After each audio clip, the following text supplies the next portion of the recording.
Hello students, after a long time we are meeting to take certain online classes. I hope you are in good health. As we are unable to take the regular classes due to this pandemic, we will be taking certain series of classes in this way, which will be intimated to you from time to time. So let us take the first class regarding environment. So to begin with, we will be presenting with some PowerPoint presentations. Today we will be introducing a new topic, environment and health, on a little part of water. So what are the learning objectives? What is environment? What do you mean by sanitation, environmental problems, sources of water, sanitary well, water pollution, and finally water related diseases.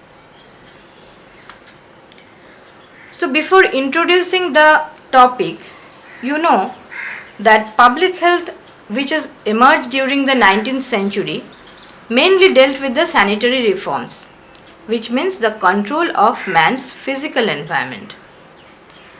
And all of you know regarding the epidemiological triad or the triangle of epidemiology, where the vertices are agent, host and environment. So agent is the cause of disease, host is either human or animal that harbors the disease, and the environment is the surrounding which allow the disease transmission.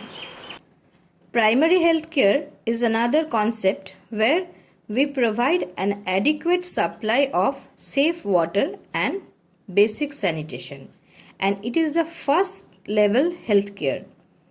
So we come to the ecological concept. So what is environment? It is the immediate surrounding of human being. It is mainly divided into three parts: physical, biological, social or psychological. Physical parts water, air, soil, waste, etc. Biological is mainly the immediate plant and animal life by which we are surrounded, and the social or the psychological part is the most important, which we cannot see, are like culture, custom, habit, etc. We come to a term, environmental sanitation. Rather, we are very acquainted with the term sanitation, which means it is the expression by which we can say the quality of living in a clean home, in clean neighborhood or in a clean community. From that term we have arrived to environmental sanitation, which is defined by WHO that it is the control of all those factors in man's physical environment which may pose a harmful effect on his physical development, ultimately on health and survival. So finally, sanitation is not only latrine. In the previous times, everybody knew sanitation means building of latrine, something related with waste or refuse or human excreta, but it is not so.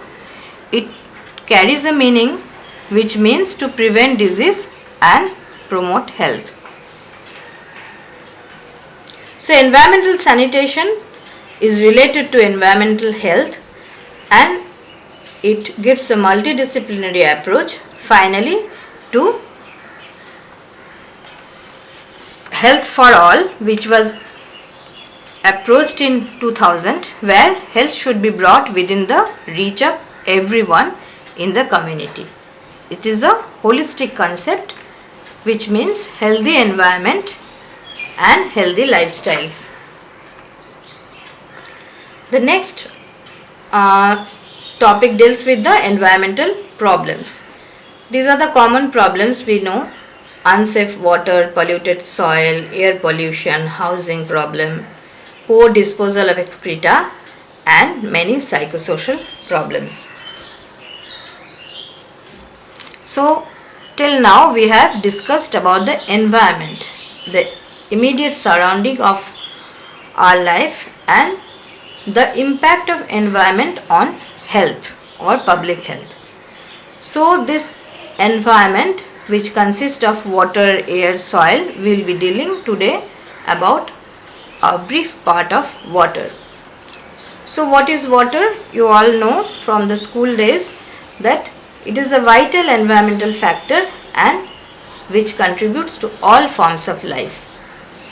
But if we find the impact in public health or in the subject of community medicine, water is a basic element of primary health care.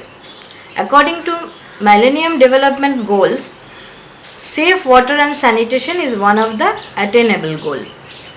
And water also plays an important role in socio-economic development of human population. So you come to the term safe and wholesome water or potable water. This is the common term asked in your examination or you come about is what is safe water or wholesome water or what is potable water.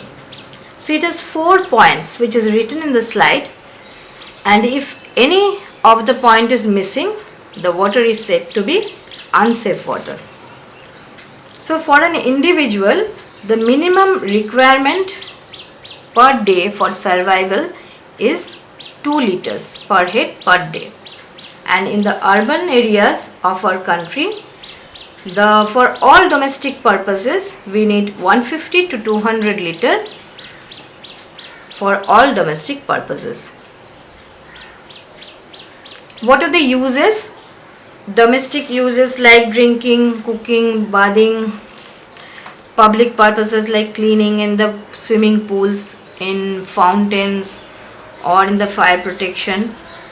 There are certain uses in the industrial and agriculture or power protection and for the waste disposal also. So what are the sources of water? Rainwater, surface water. Rainwater is the purest form of water. It is soft. It is so soft that it also poses a corrosive action of lead pipes.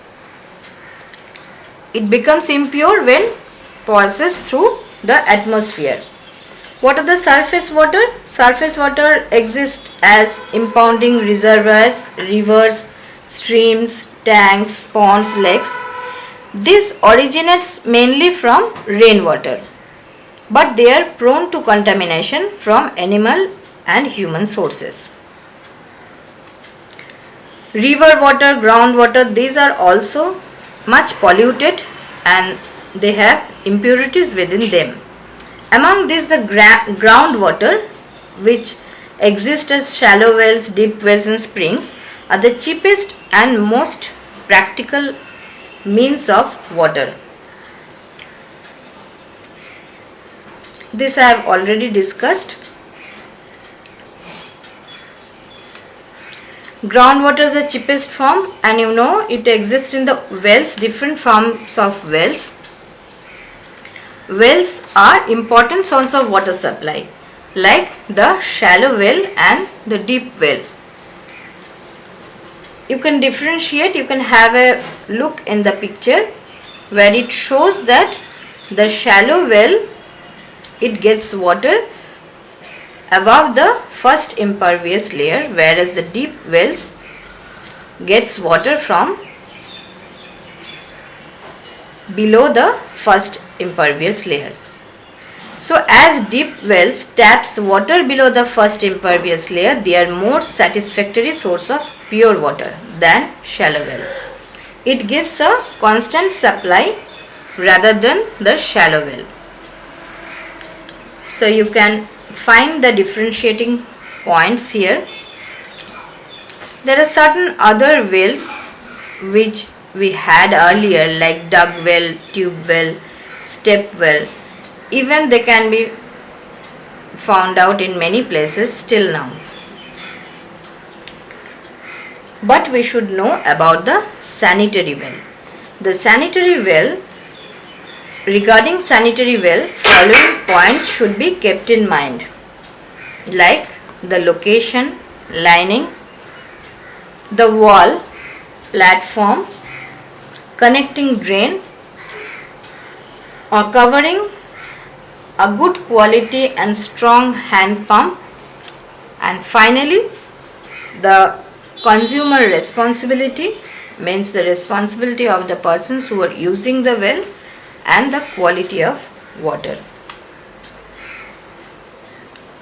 So these are the points which describes the location, which means the location of the well should not be within 15 meter of any source of contamination. Otherly it should be more than 15 meters away from any source of contamination. And there is also one point that one should not carry more than 100 meters. Means the person who is carrying water from this well should reside within 100 meter. So this is about the location. About the lining, it should have brick or concrete or cement lining of at least 6 meter and which continues 2 to 3 feet above the ground.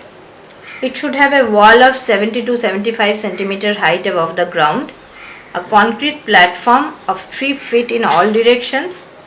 There should be pakka drain on the side which should remove the water which are spilled during carrying. There should be a covering of concrete and a robust hand pump so that it should not break by the use of many consumers. And I have told it is the consumer responsibility and quality. That means the cleanliness should be enforced in that place and certain precautions should be taken so that the consumers can use the water of the well in a perfect manner. And the quality, regarding the quality, the physical, chemical and bacteriological quality should comply with the acceptable standards. So these are the points that should be possessed by a sanitary well. Regarding the water pollution, these are the sources like sewage, industrial waste, agricultural pollutants, physical pollutants. And how can we measure this? So the indicators are BOD, which is biochemical oxygen demand, concentration of chlorides, concentration of nitrogen and phosphorus, absence of dissolved oxygen, and certain other factors like the corrosion of lines, pipelines. There may be a cross connection with the drainage pipes or sewage pipes along with the drinking water pipelines. And finally, we come to the harm of water pollution, that is water related diseases. So we come to the waterborne diseases which can be caused by any infective agent like viral, bacterial, protozoal that is given in the table, and the diseases like hepatitis A, E, poliomyelitis and so on, and due to the presence of any aquatic host like snail or cyclops. You should learn this table. There may be a problem due to chemicals like pollutants can harm directly as well as indirectly. Pollutants like detergents, cyanides, heavy metals, minerals, bleaching agents, this can also pose problems. Other than the waterborne diseases, there are certain water associated diseases, which means the quality of water can cause harm, like the dental health. The content of fluoride can cause dental fluorosis or dental caries. Cyanosis may also occur to the newborns due to high nitrate content, and it may cause methemoglobinemia. Cardiovascular disease, we have certain beneficial effects of water, hard water. If we get very less water for our daily use, there are certain diseases like trachoma, conjunctivitis, certain skin diseases which may also cause due to the water. And finally, you know, the vector borne disease are very common in our country, and these occurs in different type of different characteristics of water, like dirty water, free flowing water, artificial collection of water. So the insect breeding places are also water. So the take home messages of this class is, as I have discussed, the triangle of epidemiology, which means agent, host and environment. So environment is an important surrounding of human being, and which may also pose an harmful effect on health. And regarding the environmental sanitation, environmental problems, uses of water, what is safe and potable water, sanitary well, water pollution, indicators of water pollution, and finally water related diseases. Thank you all. So all of you should go through the presentation, and you should go through the book of K. Park's textbook of preventive medicine, preventive and social medicine.